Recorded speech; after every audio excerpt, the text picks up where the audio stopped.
So this topic is going to be about digital video versus digital negative and what the real fundamental differences between the two are. When we talk about digital negative, we need to talk about film, the substance, the real physical substance, film with its, physical shutter. This is my old Pentax film camera. It actually had a place back here to load film, in a strip that goes over the back. And when we actually sort of shoot with this, the light passes through the lens and actually hits the physical substance in the back, for those of us who don't remember the stuff. Real film and how it worked and how we worked with it and why. Some of the characteristics of real physical negative is that it's a high dynamic range media. It captures more dynamic range than you usually see when you're done. It captures very, very, very bright highlights, much brighter than white.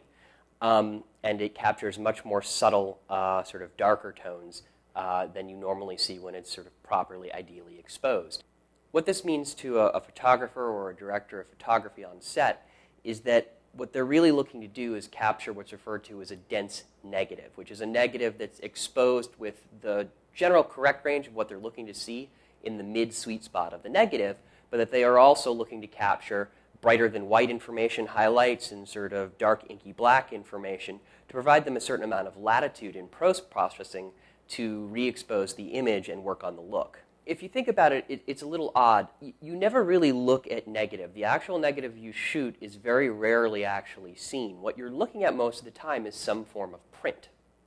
As a photographer in the darkroom, classically, you had a number of tools available to you to work on the print and get the right image from your dense negative that you're looking for. You can adjust the printer light on the printer itself. The negative goes in the printer light exposes the print paper through the negative. You can dodge and burn over the print as you're exposing it. And there are other processing tricks and techniques as well to help post-process your image and get the right kind of print from the dense negative that you shot. A cinematographer, however, is usually going through some kind of color timing process in order to get a print of the film in order to project it. Now, classically, this has been done on a device known as a Hazeltine. And the Hazeltine is basically adjusting printer lights behind the motion picture negative as it prints out to motion picture print stock. Often what you will screen is what's known as an answer print, which is a print that's made directly off of the film negative. However, what audiences see usually goes through an IP, interpositive, IN, internegative, and then a release print stage.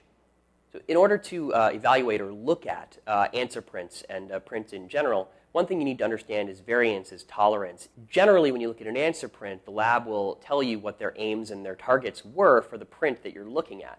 They print out a gray patch and they use a densitometer to measure whether the gray patch shows up at the right density on the print that they're giving you that they expected it to from the negative.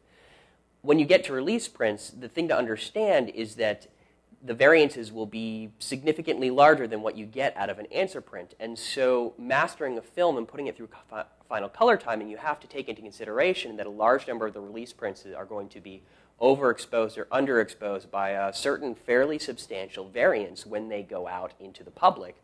And you don't want that to have a very negative effect on the final look of the film. So if that's how it works in a film world, the question then becomes how it works in this digital world. How does digital video versus digital negative deal with those issues, and is it different? That's what we're going to focus on for the rest of this topic. But I want to present just some general high-level concepts that you should be thinking about as we go through this. One is the approach to the final image. When we're creating this imagery, shooting this imagery, and then starting to process it, should it look good when it's shot, or should it look good when it's color timed? More specifically, a way to look at that is, should the look be in camera, or should the look be deferred until later in the process? We're going to go out in the field and we're going to shoot some material with my Canon T2i. And then we're going to bring it back onto the computer. We're going to start to analyze it and try to answer a lot of these questions and show you what's really going on. So here we are in White Plains, New York, in a city park. It's a sunny day. So if we just take a look around a little bit, you'll see that we've got some nice sort of high contrast shadows, highlights, a good long shooting range, and a good amount of greenery. Now, also today, I've brought with me my old light meter, my old sort of a Sekonic Studio 2 light meter. So I'm standing in shadow over here under a tree, and I'm just going to grab an incident reading. I find that I should be shooting with an f11 if I were sort of exposing in front of the tree, but now if I sort of step over here into the sunlight, I found that I'm sort of splitting an f32 and an f45, which actually means I probably should be shooting with some kind of neutral density in most cases. So it's pretty significant contrast in lighting conditions. Alright, so I've got my T2i out, and I just want you to see, I'm going to adjust it. Currently it's in RAW mode, and I'm going to flip it over to RAW plus JPEG. And so what it's going to do is it's going to capture both a camera RAW and a JPEG at the same time. This is basically my subject matter. I'm in the shadows. Alright, and here's basically what I'm shooting. Keeping the shutter angle at basically roughly what it would be for a film camera, 1/60th or 1/30th, which is similar to the 120, the 1/48th that we'd get in cinema. My sensor is set to ISO 200, and I'm shooting an f8 like my light meter says. And if we take a look at it, we see that sort of what we'd expect. We see a reasonable exposure in the sort of shadow areas, and we see that the rest of the world is pretty clipped out. Now I'm also going to shoot another shot that's sort of longer view, bright shot, and so I'm going to have to close down pretty significantly to keep it in range, but it's another good example of what we're doing here. So I'm closed down to f25, ha ha ha. If we take a look at it, we see that the sky is pretty well in range, the grass is pretty much well in range, and the little bits of it that are in shadow are pretty much blacked out. At least as it shows me on the back of the camera. Alright, well that was a pretty quick and simple little shoot day. We're going to take these materials back and analyze them on the computers and see what all the sort of differences really are. So now that we've gotten some materials, I want to sort of take those images and a few others and start analyzing them inside of Nuke. So let's get started. Now, you'd expect, of course, that I would start with some images that we shot, but actually I'm going to start with something else entirely. I'm going to grab Marcy to start, because we initially we started talking about film, and so I want to take some film in here and work with some film, so we have a baseline of what film works like when it's in this environment.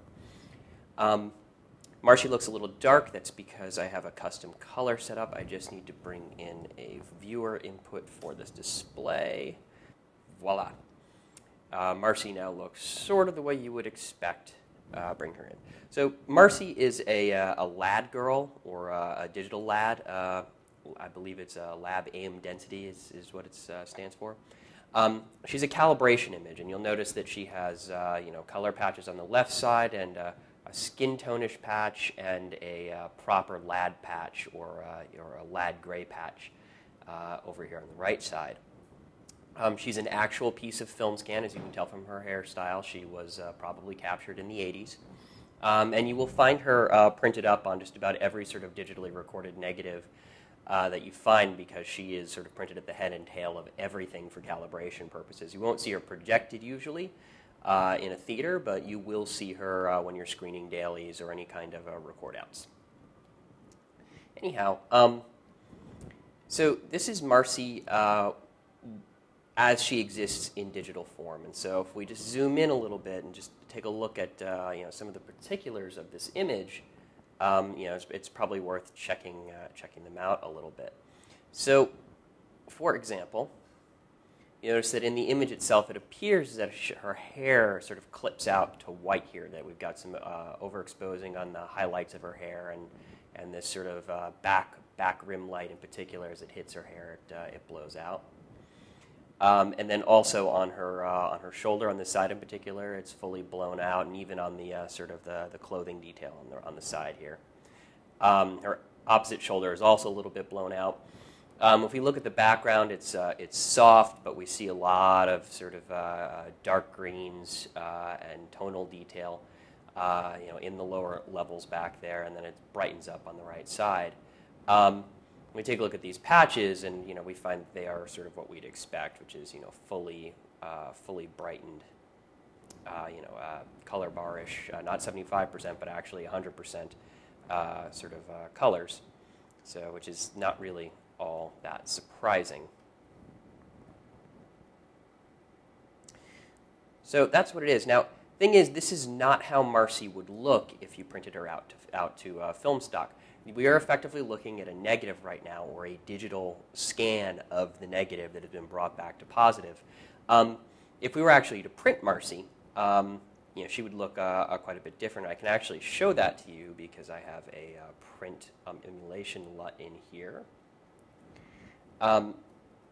This is actually what Marcy would look like if you print her out to Kodak Vision stock. Some things of note. First of all, the patches have come down. Here, let me get set up to toggle this on and off.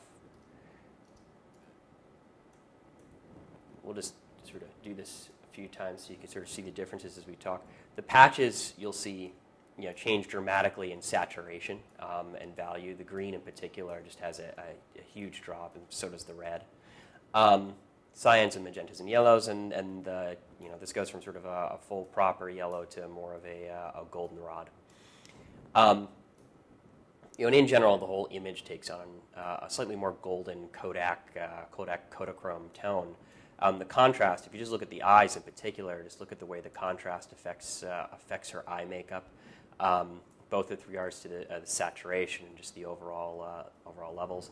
If you look at the background, you see that a large amount of this detail back here falls into almost not registering. It just falls into sort of deep inky blacks. But there's some other interesting things going on here. For example, if we take a real close look in here, these clipped out areas of her hair, we all of a sudden get all this detail that we can't see when it's clipped. The question, of course, would be, well, if it wasn't in there, then where is it coming from? Well, we'll get to that in a second. But there's this detail emerging in the highlights when we sort of print it this way. Also, if we take a look at her shoulder, which was clipped out, was fully clipped out, we see that there's actually subtle skin detail, and gradation that comes in when we actually put this through a print stock as well.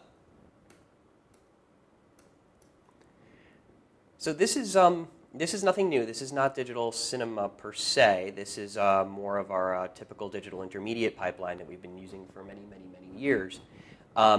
This is basically a film scan with a film emulation LUT, and I can tell you, I can verify, these film emulation LUTs are very accurate. When you print this out to film and you project it, it does look pretty much exactly like this. You get more variance out of the chemistry, quite frankly, in the day or week that it's going through the film lab than really you do with the LUT, from the LUT itself. So the question then becomes, okay, where is this detail coming from? And that's sort of the point of what really we're going to be getting to today is there's actually a lot more going on this negative than what I showed you initially. I'm going to turn the LUT off. This is just, again, sort of the film scan itself raw. And I'm going to adjust a little slider up here. And you'll see that that detail does actually exist. I'm just bringing it down into range so we can see it. Basically, this film scan is a Cineon file, or it's based on a Cineon log curve. It's a high dynamic range image. Right now, it's showing us sort of the naturalistic dynamic range, how it was shot, and it was exposed with a white value sort of being in here. As a result, anything that was brighter than these white values is clipping out.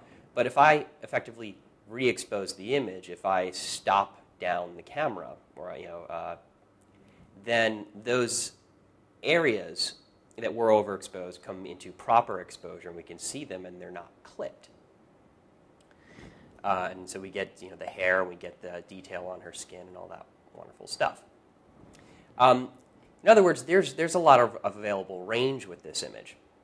We can also, it's easy to always punch it up, but you'll see, for that matter, that there is actually even more detail in some of these darker areas that we maybe weren't really seeing before, that I have a certain amount of range to push it up before the grain overtakes the image significantly. Anyhow, I'll just reset that back to good old 5.6, or sorry, F8. Now, when you apply the film LUT, basically the film LUT uses that extra dynamic range.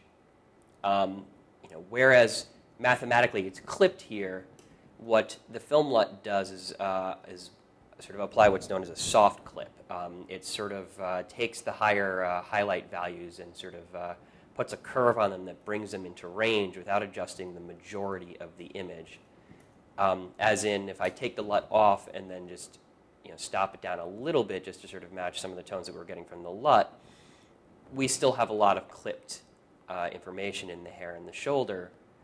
Whereas if I just use the LUT, actually I have pretty much no clipping left. I can see everything. And that is just a characteristic of film, of printing, of a film print, of a stock with nothing else going on here. Now I can also throw an exposure node in here, flip it over to printer lights, and I can start messing with some color timing. This is pretty much what you would have, the control you would have using a Hazeltine, which is you can sort of add or subtract printer lights to the exposure. And since I've got the film emulation LUT on here, basically what I'm doing is I'm using a virtual Hazeltine right now to color time the image. However, it is that I as a colorist, I feel it makes the most sense. This used to be pretty much the only control that a color timer had to work with their image was basically what I'm doing right now with these printer lights, and then printing to the stock. It's just they couldn't see it as quickly as I can here. They would actually have to push the, they would actually have to expose it and then and have the print processed in order to see what the exact effect of their light choices had when it goes through the print stock, because they didn't have any way to quickly emulate a print stock. They simply had to expose it and then process it and then project it in order to see what it was doing. As you can see, the effect is quite severe. Of what a film LUT like this does. So there was a lot of intuition required to actually accomplish this. Anyhow, so this is what you're looking for in sort of when you're talking about actual proper film negative. What it can do, what kind of controls it provides, and its general characteristics. And so, as we now look at some of our material that we shot earlier today with regard and try to separate these concepts of digital video versus digital negative, keep this as a baseline of what real film works like and how real film works. So I've loaded up three sort of example sets of images from our shoot earlier in the day. Okay, so let's start by taking a look at the low light example. Actually, before we get into the imagery, I'll just point out that what I did down here is I took our Kodak film LUT. And I extracted just a contrast curve version of the LUT and taking out a lot of the sort of the three-dimensional color adjustments, which are very harsh and don't really match up to digital photography. So it's from this LUT, I extracted a simpler version of the LUT, and you'll see how it's really actually interesting what resulted from that, and you'll see that in a moment. I'll start just with the JPEG, which is like this. This is not a particularly good, pleasing image. It's sort of a splitting the difference kind of image, which is that the foreground in shade area is a little underexposed, and the background area behind it is overexposed. From a story perspective, if you had a character here, you would probably want to bump this thing up a little bit. If, on the other hand, the point was that there was someone walking through the background, you would want to sort of pull the exposure down.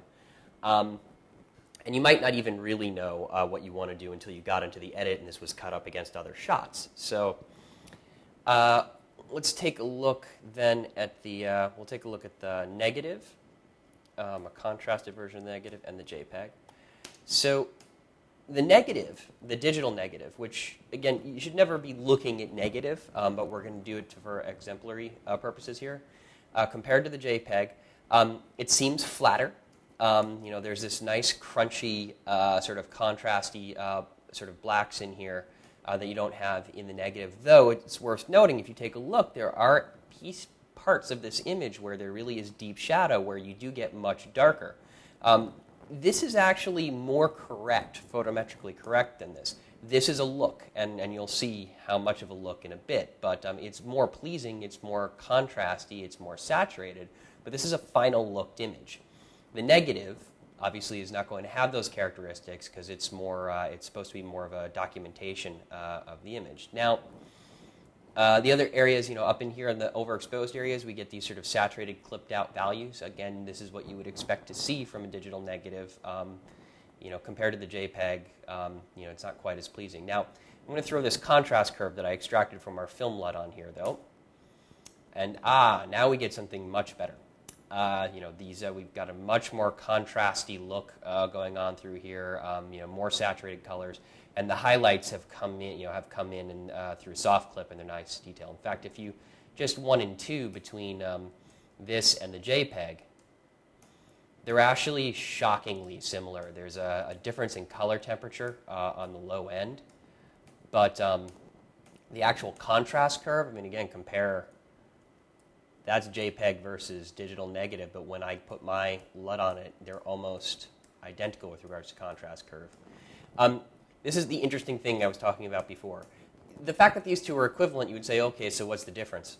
What's the point in capturing this dense digital negative, and the highlight information if they're going to look exactly the same? Well, again, as I said, the point of digital negative is the ability to sort of to deal with this deferred color pipeline, deferred color decisions, deferred re-exposure or changing of the exposure. So let's say that what I really wanted to do was was see somebody out here, but they're now they would walk through, but they'd be so horribly overexposed, it would be a terrible image, and I wouldn't be able to use it in the final film.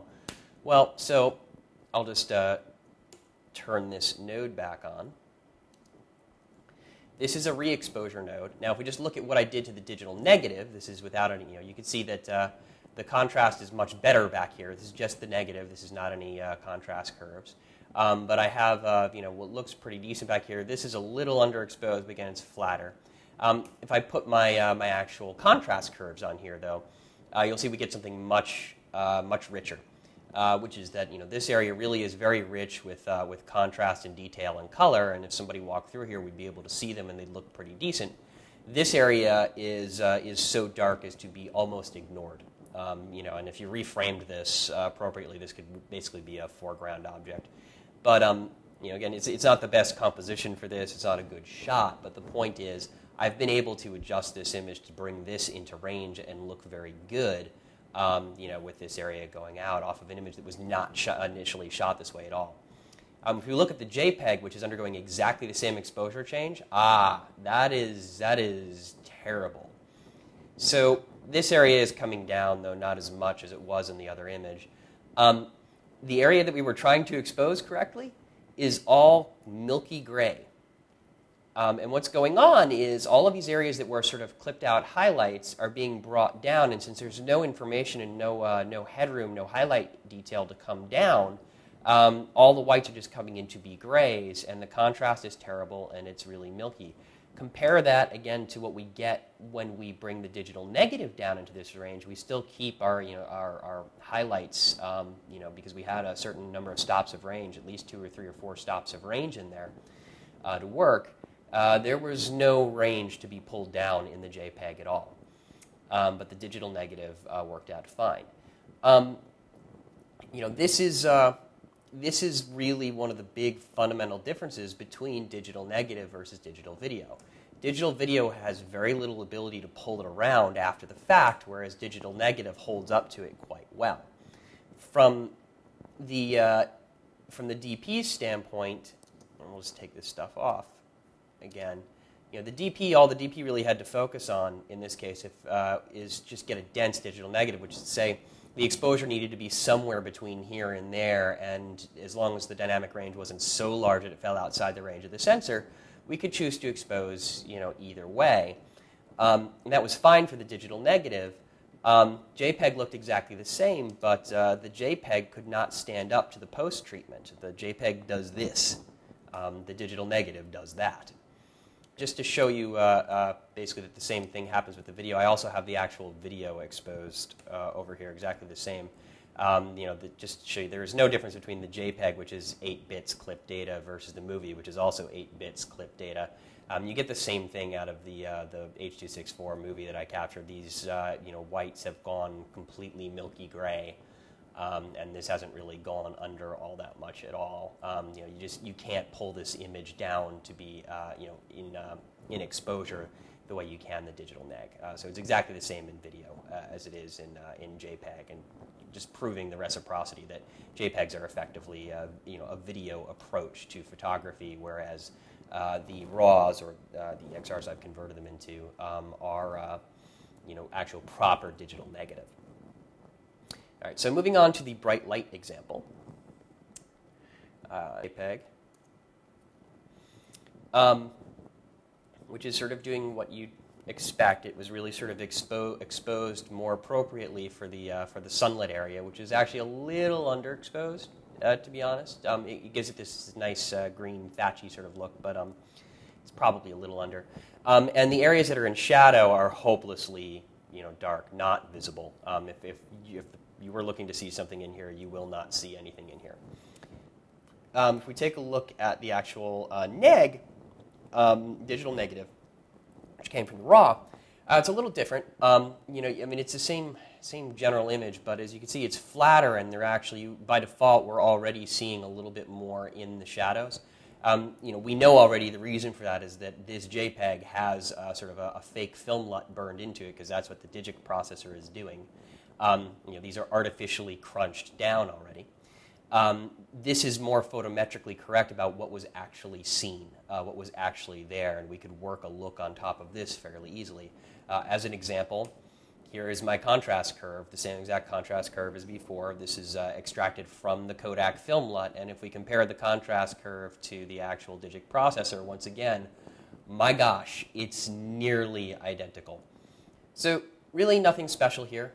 This is, again, what you'd expect to see. This is what, as the image was exposed, and so the fact that the neg plus the contrast curve, and the JPEG all look pretty reasonable and in range with one another is what you would expect to see, because we haven't pushed or pulled this image anywhere yet. So just turn on this exposure adjustment, and we'll see what it is going on. So this is the neg. Basically, see, I've just bumped this thing up maybe, I don't know, how many stops did I bump it up? I bumped it up maybe 2 stops. Basically to sort of bring in these areas that are in shadow a little bit more. Obviously, I will end up overexposing a large amount of the image, but the question is, how is the image going to handle that change? So this is the negative. This is the negative with the contrast curve. Again, we'll toggle that. Negative, negative with the contrast curve. And what you get is, you can see into these areas, and they seem to work correctly. This overexposed area is starting to bleach out, and that is, fairly correct, to be honest, because it is overexposed, and so it will bleach out. And that this is a fairly realistic image to be working with to start if you're going to take what was a well-exposed image and basically then, punch it up 2 or 3 stops. That is what you should be getting. Now, take a look at the JPEG. Okay, that's interesting. Now, you might say this is a more appealing image, and that's a matter of taste, but it's not a matter at this point about whether it's a more appealing image. It is definitely a looked image, which is to say we're definitely getting this sort of enhanced darkening and contrasting, and in fact is railing against what we're trying to do, which is if I was trying to bring in these areas so that we could see into them a little bit. The fact that this look is trying to slam them back into the ground again, or sort of already has slammed them into the ground, is fighting against me. And then the grass itself is getting rather chunky. You could say, oh, but it's greener, and in general the canopy as well. Oh, it's greener, it's a more appealing image. Perhaps, but it is definitely crunchy. It is definitely artifacted, and it is definitely a look. This is, can be made to look something like this. If this is the look you want, the 1 in a million looks that you possibly could get out of this negative, this is the one that you wanted. This is still something we can do to the image off of this negative, or I should say off of this negative. We can get it here, but it would be far better for all involved if, nonetheless, we're starting with this negative, and that this is what it looks like if you just print it out with these printer lights. This is photometrically correct, and you can work with this image, and starting from what is a correct image, you can then get here if you really want to. But I think it's pretty clear that this image is pretty artifacty, and that in fact, it's railing against the change that I'm trying to make here. Now, it's not entirely fair to this image, because there is one more thing that I can do to this to help it out, which is I can actually look at it with a soft clip. Without the soft clip, with the soft clip, without, with. And what you're seeing here is that, of course, what the sort of oversaturated, crunchy aspects of the image are being smoothed out by the soft clip, which makes sense because that's what a soft clip is supposed to do. And we compare the contrasted negative versus this slightly better JPEG. And they're feeling a little better, but it's still very obvious. I'm still fighting against this pre-baked-in darkening, this pre-baked-in look. And even the saturation, it's still getting crunchy, and this is still a very processed image to be working with, and it's not ideal. I mean, think about this being the contrasted negative, this being the negative and the contrasted negative, but you would be working on the negative and just keeping the contrast as your last step. Working with these which are clean, is going to be much better than starting here where we've got a darkening and a soft clip baked in, then it's being re-exposed, and then we're baking in a second soft clip over the top, and that's before, and that's how we have to get here, and we still have to do other work to this image in the middle. That's a nightmare. This thing is being pushed and pulled and stretched all over the place.